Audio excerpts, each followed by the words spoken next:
So those four, I think you should be able to get. The first one, the volume, it's squares, so it's x squared squared. Second one, it's concave up when the second derivative is greater than zero. This one's just a bit confusing how it's laid out, but if you also just wrote it as like 1 over q minus p, same thing, it's just a little bit unfair times with the right hand. So you just replace p and q instead of a and b. And then the last one, that's just the quotient rule, f prime times g minus fg prime over g squared. And obviously, if you wrote that in a little bit different order, like if you wrote the g first and then the f prime and then minus the g prime, whatever. Then the mean value theorem. So the mean value theorem, this is the one that says that there's a spot where the instantaneous equals the average. So if you're going, on a trip and you travel an average of 60 miles per hour, then there has to be a point on the trip when you went exactly 60 miles per hour, at least one point. So the way we put that in math language is there is some f prime of c, which equals f of b minus f of a over b minus a. Instantaneous equals the average. The point c, such as the instantaneous or f prime of c equals f of b minus f of a over b minus a, which is the slope, the aggregated change. You'll definitely see the mean value theorem at some point on the AP test. Will definitely be the average value in there as well.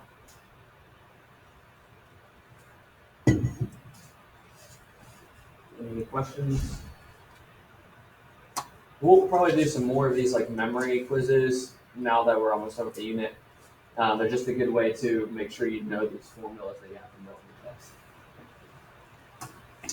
All right, let's go ahead and switch to those problems that you guys did last night, which were on the assignment 8.4, numbers 11 to 18.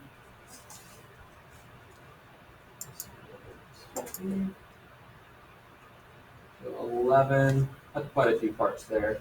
Domain greater than x is greater than 0, or you could say just 0 to infinity. The x-intercepts were at x equals 0 and x equals 4. And then part C, there's a max at, 1, 1. And it's in the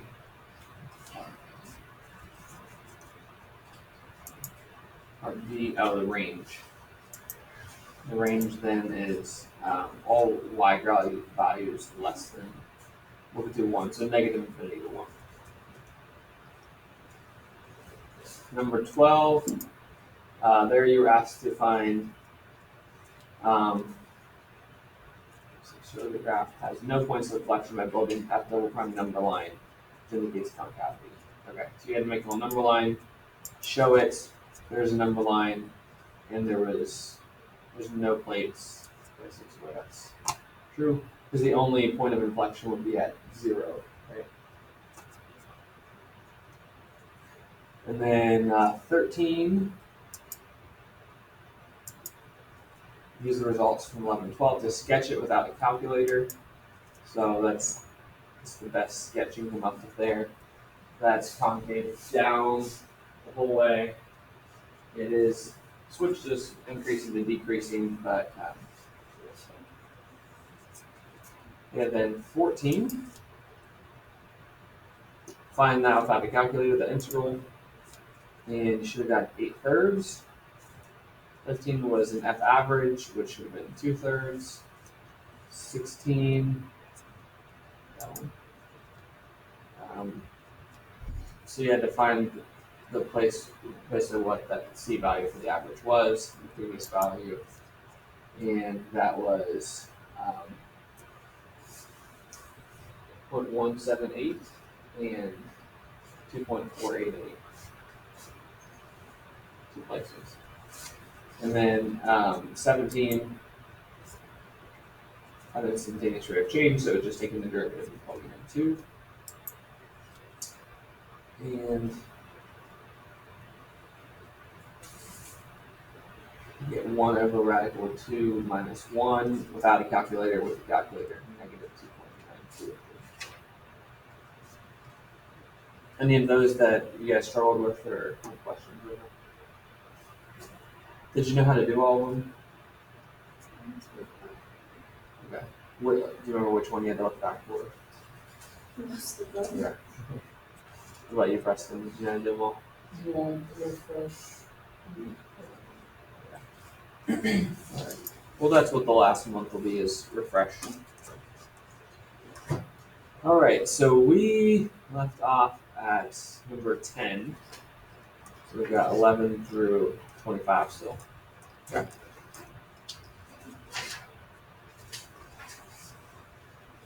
Alright, so number 11, we got a velocity function along the vertical path.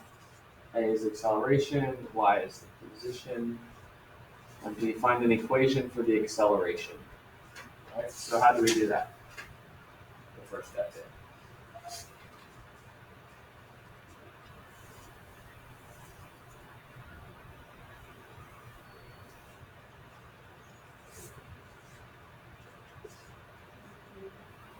Yep, final derivative of velocity. So I might want to do this as t plus 4 to the 1/2 power.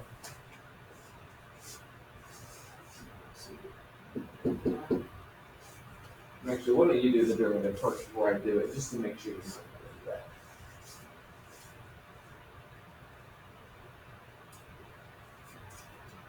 Something's running in my brain.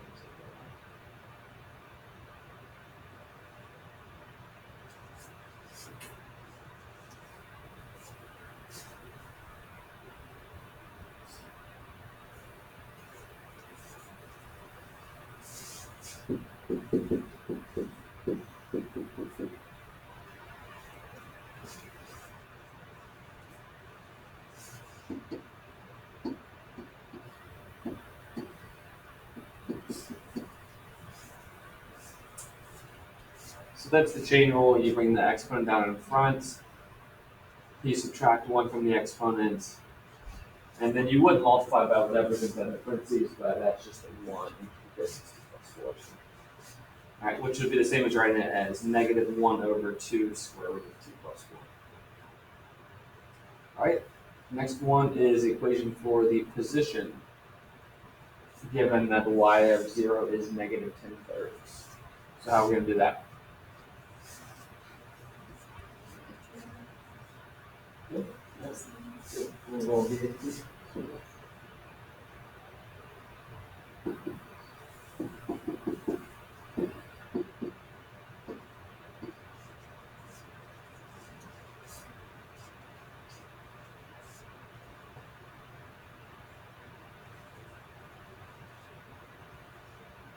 I would pull the negative in front just to make it a little easier. Probably actually. So write it as 2 plus 4 to go over.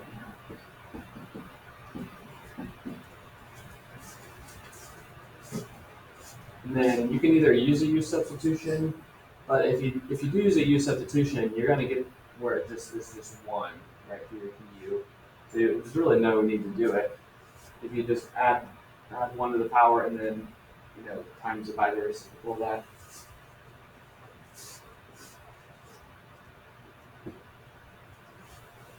You get negative 2/3 U plus 4 with 3/2 plus C.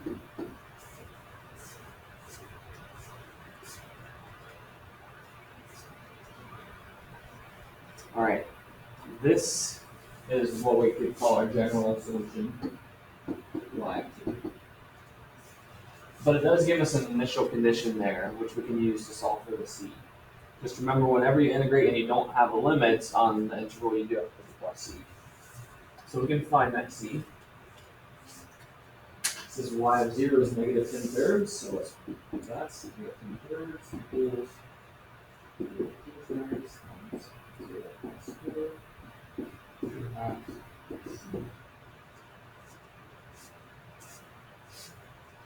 So we need to figure out what 4 to the 3/2 is. What is that?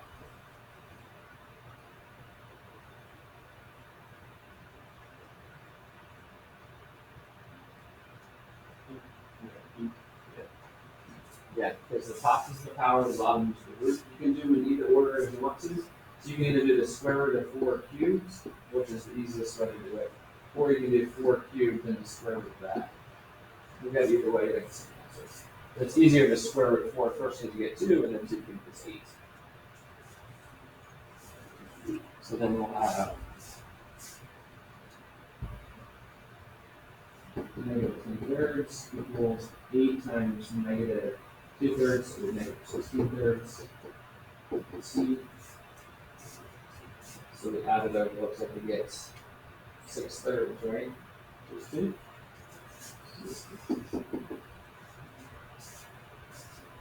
So then y of 2 then is negative 2/3.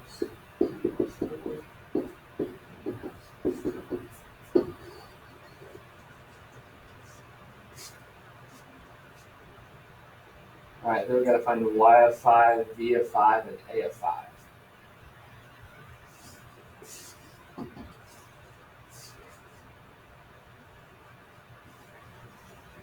Y plus c, 3 plus 2.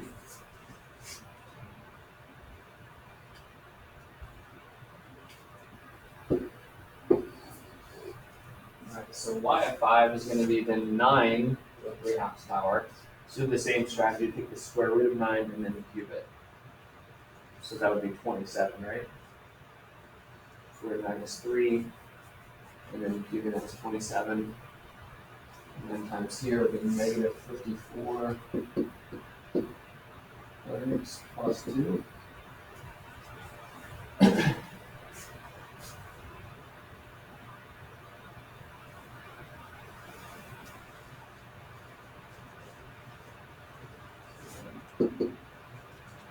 be adding 6, so it would be negative 48 thirds, which would be negative 16.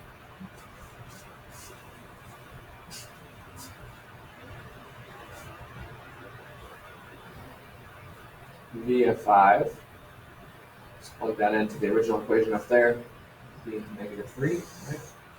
5 plus 4, square root of that's 3, so negative 3. I don't think it actually, does it give us any units with it? Alright, and then a of 5, plug that into that one. So we get square root of 9, which is 3, times 2 is 6, negative 1, 6.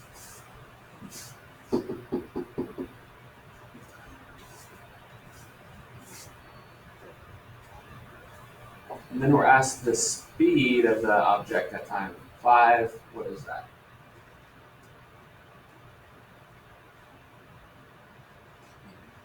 The absolute value of the velocity. Yep.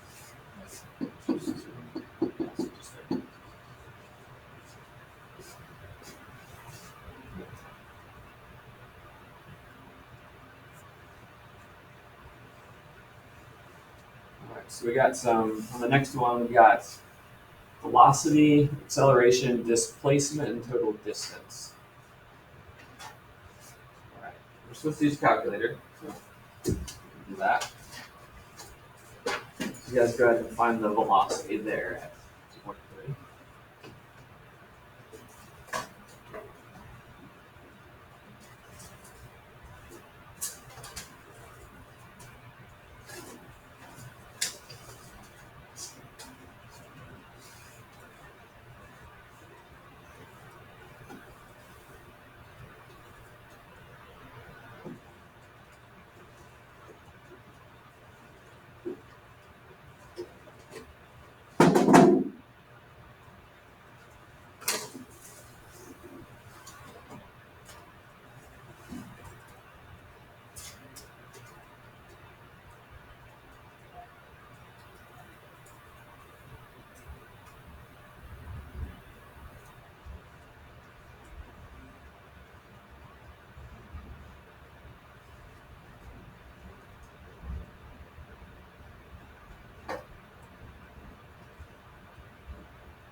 here, 0.2, or sorry, yeah, 0.206 or 0.207.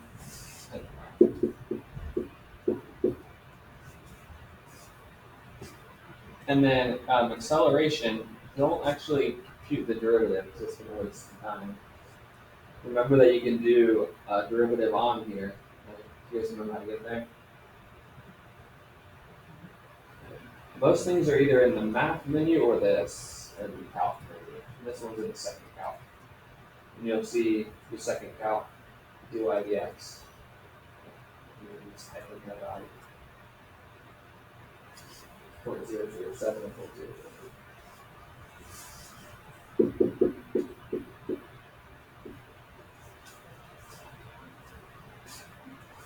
Okay, now what do we do for displacement?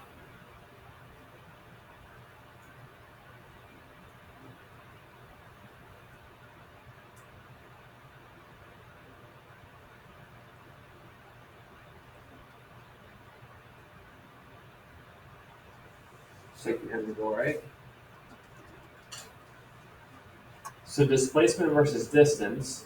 Displacement just takes into account from where you start to where you end. So that's just going to be the integral. Right? It's just going to be an integral from 0 to 3 of d of t dt.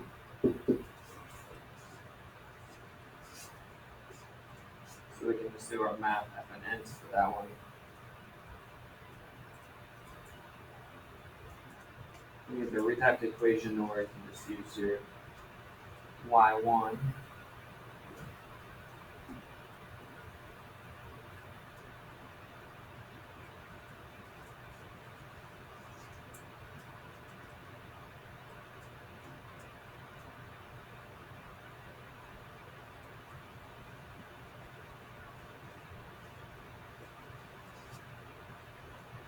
Do the f and n's, and then to get to the y1 you hit the vars, and it's variable, and you go to functions.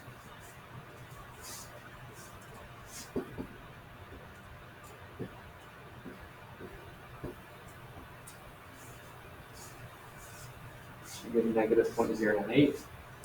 And then total distance, this is telling you that there's probably a place where it changes from a positive to negative, right? Because you're getting some cancellations. So the total distance, what we need to find then is where it's changing from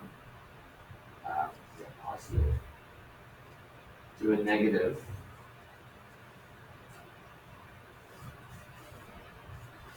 There's actually an easier way you can do this as well.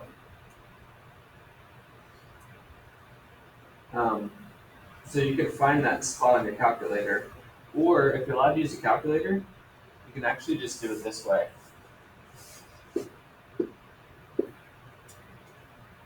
The integral from 0 to 3 of the absolute value of d of t dt.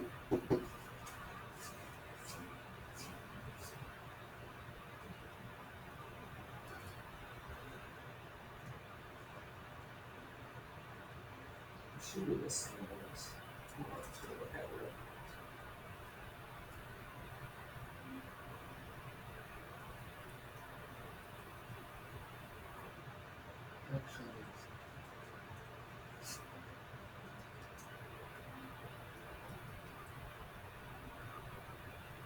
Because otherwise you would have to find the integral of the function and graph it, right? So that's actually really the only way to do it without using a lot of time. Because we wouldn't necessarily be looking for when the velocity changes from positive to negative, we would be looking for where the function changes from positive to negative. So you'd actually have to integrate that and then look at the graph to see where it changes. So this is really the only way to do it.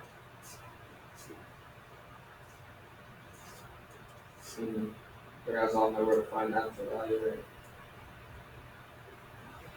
right? It's confusing because all these are in slightly different places, but generally if you either hit math or calc, is where most of your stuff is. If you go over to math and then none, that's what absolute value is.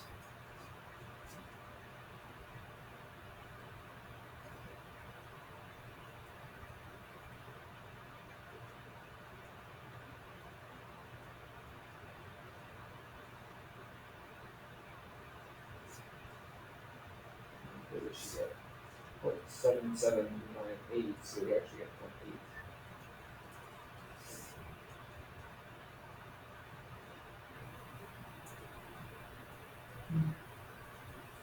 I'm sorry, 0.78.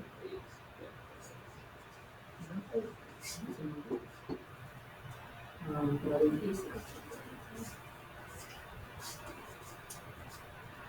Well, if you didn't use absolute value, you should get this answer.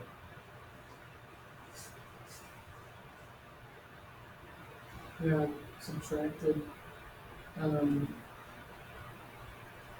to go from 0 to 1. Go from Okay, so what you did, I don't know what happened. okay. So keep in mind one thing here. So this is what I was talking about. And so you look at this graph and you see, oh, it crosses at 1. So you must need to split it from 0 to 1 and then go 1 to 3. That's not accurate, actually. The reason why is because this is the velocity. So just because the velocity is changing from negative to positive doesn't mean the actual function is, right? Because we would want to know where the function, we would want to see the graph of the function and know where it's changing from positive to negative. That's what I was saying. The only really other way to do it would be to integrate this, find the function in the graph, and look what the function crosses. Does that make sense? Then didn't matter in displacement. No, it doesn't matter in displacement because it just cancels it out.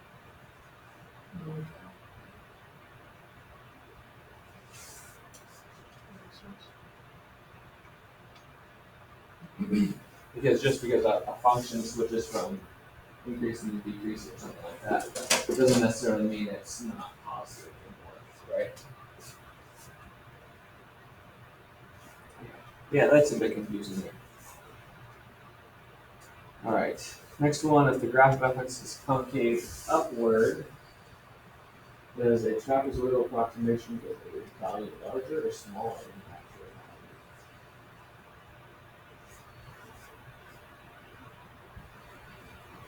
value? So I would try to draw a situation here and see what you think.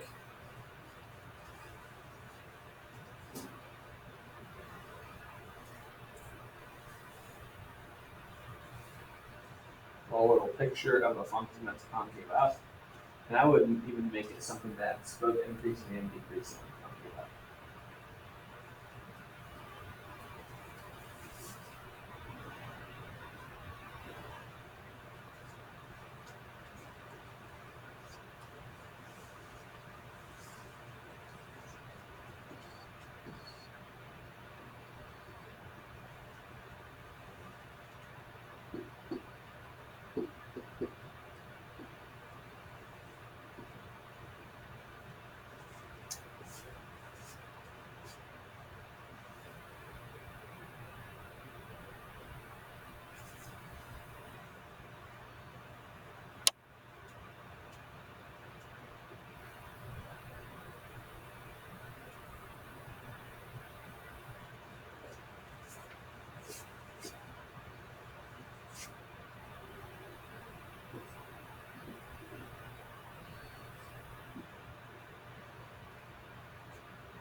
It's still a little bit hard to tell, but if you just cut it into two trapezoids, you can tell they're a little bit right. That it's going to be an over approximation, so it'll be larger.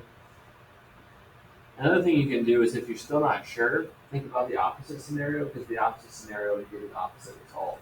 If you were to see a concave down function like that, and you were to do trapezoids, this way, here to here, it's a little bit more clear that way, that it's under approximation if it's down, right? To be underneath the curve. So this is if it's concave down, it would be under. Concave up would be over.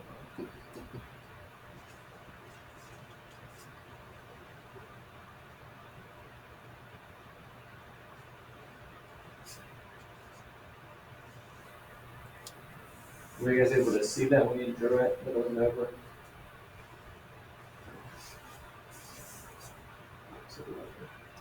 Okay, and the next one, 14, does trapezoidal approximation be larger or smaller than the actual value? So this is saying if f double prime is less than 0, so what does that mean? Right. Does it give a larger or smaller? Yeah, we just I didn't realize that was the next question. So that would be a smaller. Okay, then one more question.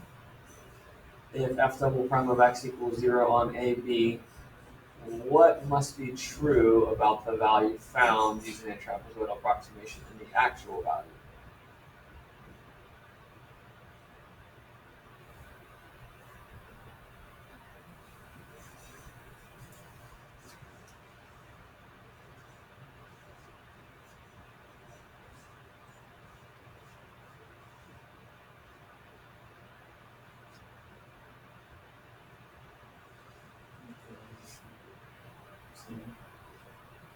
Would the value be the same? Yeah, it's a little unclear. You would have to, it should say something more about like, it would have to be sort of in the middle, right? If the was in the middle of the interval, or like it's symmetric and, you know, what if you say 100% certainty? I don't know if that's actually the answer be. I don't think that's a very good question. What would you think, Kristen? I don't even know exactly what it's. So it's, It's just like yeah, this is the values are the same. Yeah. But that's what I would guess they're looking for, but I think there should be more description than exactly. be like a horizontal line. Huh? Be like a horizontal line. It is. Well, it's just saying that the concavity changes at that point, on that interval. It doesn't necessarily say it's 0 the whole time. But maybe that's what it's implying, that it's 0 the whole I think time. it changed in the whole interval. Well, it doesn't say on the entire interval AB. It just says on AB. Oh. So what it should say, because it could, it could change from the concave up and down, like it does right here, right? Like concave up and concave down in the interval. But it could even be that the function looks like this, okay? And if your A to B is here, doesn't necessarily mean that the trapezoidal approximation would be exact, right? Because it's not symmetric or exactly in the middle. So that's why I don't think that's a good question. It would have to say it's that on the entire interval.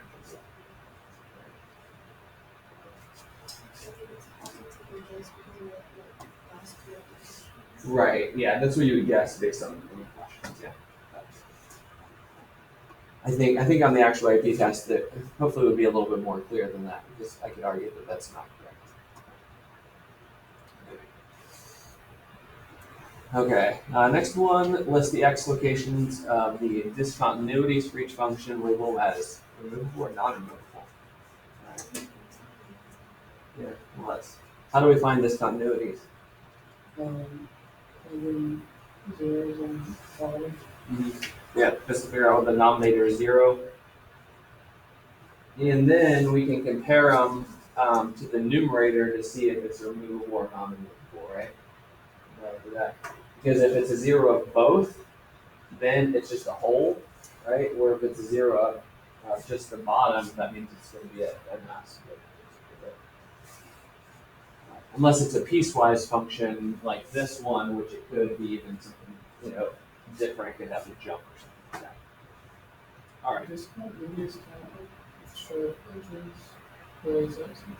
No, so that would just be where the limit does not exist, but it still could be continuous. So you could have a function that looks like this. It's called like a cusp, but it's continuous, but it's not differentiable. Right.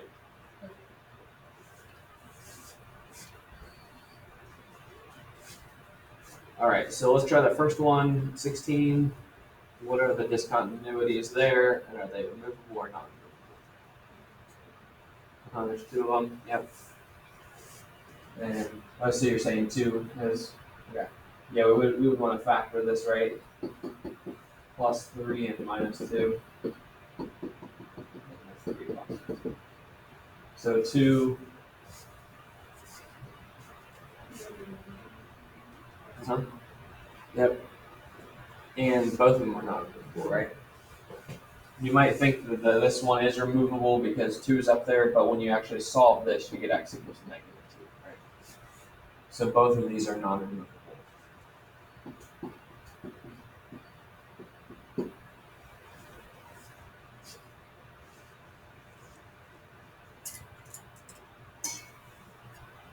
You get x equals 4, right? What's that? So that if you solve it, you get x equals -2. On the top? Yeah. Yeah, you get x equals -2. Yeah. Why? X equals 2 plus 2. No, if you set x plus 2 equal to 0, x equals -2. Oh. -2 equals 0. Oh, I was thinking it all completely different. Like, yeah, I was thinking if you plugged in 2 for x, you'd get 2 plus 2. It's not 0. Preston's on spring break. Well, it'd still work. My way of thinking would still work. Well, just like figure it out. If you plug it in, would it be 0? If not, then. I don't know what you're saying. What? Because you plug it in 2, you get 4. Yeah, it's not 0. Right. We want to know what makes it 0. Okay, I see what you're saying. You're checking these by plugging in. Yeah. Okay, I got you. All right. That makes sense. Okay. Just a different way of going about I was it. so confused. Yeah, I guess I just did it differently. You just took those, plugged them in the top, and see what you got. Which is, yeah, that's a great way to do it, too. I was so confused for a second. All right. All right. And then 17. That one's 3 and -3, right? And they're both non-removable. Now the only thing is, all right,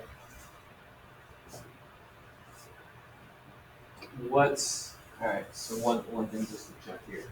If you put -3 in the top, though, is that even allowed? Yeah. Yeah. So, Yeah, it's an imaginary number, right? So is it both 3 and -3 or not?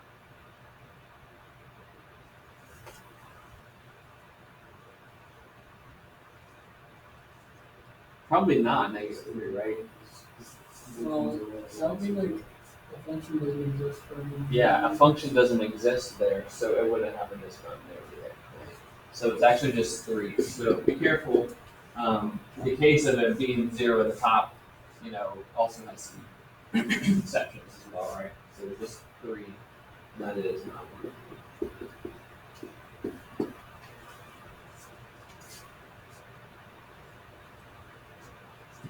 Still check everything. And then 18. Okay, how do we figure this one out?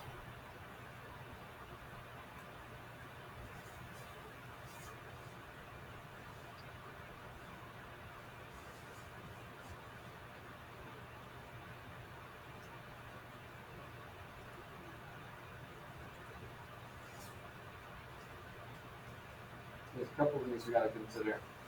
You can just take the actual function up here, ignore the fact that it's a piecewise for just a minute, because it's this function for every value except 2. So let's just take that function as itself. Find out if there's any discontinuities there. This is actually the same, almost the same function, just a minus up there. So we already found this was 2 and -3. Right. So then,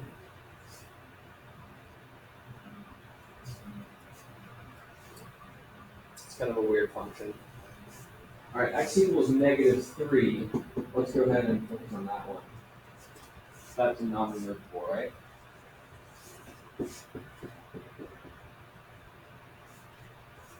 Now we got the fact that x equals 2. However, this function actually isn't that for x equals 2, right? we actually drop to the other one. And it's 0 at that other point. So what do we need to consider here? What is it? So Is it even discontinuous there? Is it not? I think it jumps to 0. Uh-huh. So how are we gonna figure out it jumps to 0?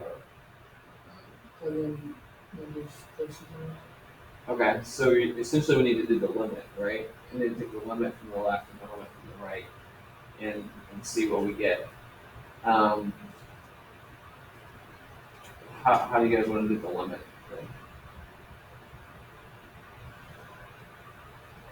You could just do the limit overall as well. Limit as x goes to 2, right? X minus 2 over x squared plus x equals 6.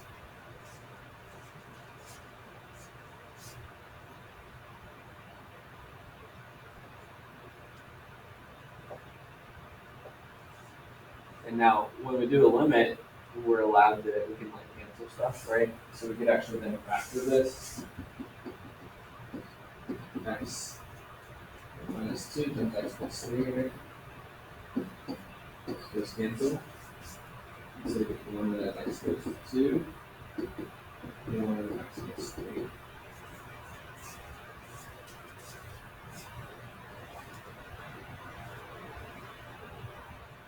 And then we can plug it in and we get 1/5.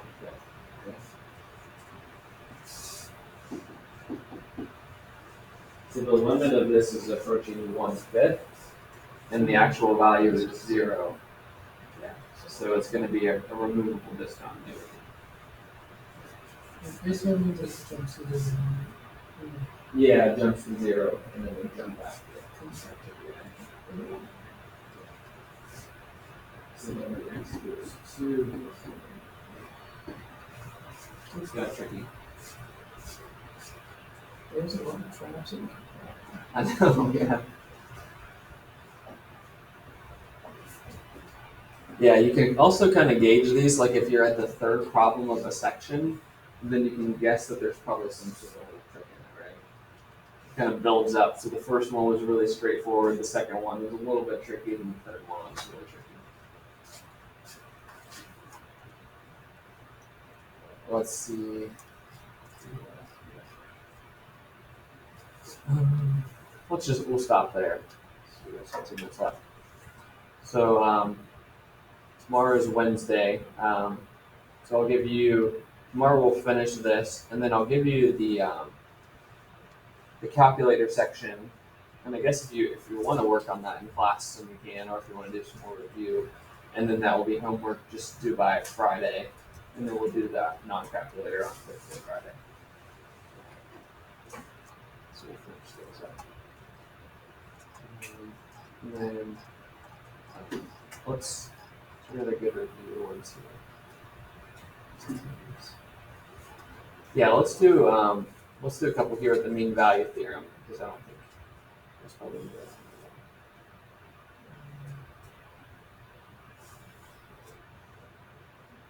So also we need to do 18 to 22 tonight for some review. It should be good practice on the previous, the same page. It's page 202. And I guess it starts at 17. 17 is the instantaneous, then 18 is the average. So 17 to 22. And the first 3 are just kind of building up the mean value theorem.